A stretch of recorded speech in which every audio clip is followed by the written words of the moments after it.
আজকে একটা জায়গায় যাচ্ছি, দেখো রাস্তাটা কত সুন্দরভাবে লাইট দিয়ে সাজিয়েছে। আর কোথায় যাচ্ছি সেটা পুরো ভিডিওটা দেখলে তোমরা বুঝতে পারবে। সারপ্রাইজ! এর সঙ্গে আছে মা, আছে মেয়ে আছে, আর আমার ভাইয়ের ছেলে আছে। দেওয়ালির পরেই ভাইফোঁটা, আর সেই জন্য রাস্তাঘাট এখনও আলো দিয়ে দেখো সাজানো। এই যে চলে এসেছি, দেখতে পাচ্ছ ফুল দিয়ে পুরো সিঁড়িটা সাজিয়েছে। চলে এসেছি দিদির বাড়িতে।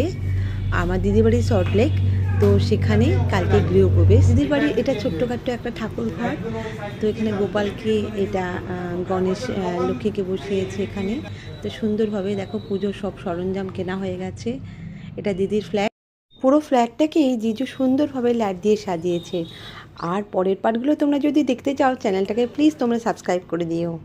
পরের পার্টগুলোতে তোমরা গৃহপ্রবেশের সমস্ত পূজা বা কী করছি সেগুলো তোমরা সব দেখতে পাবে। আর মা কালীকে দর্শন করে একটু প্রণাম করে নাও।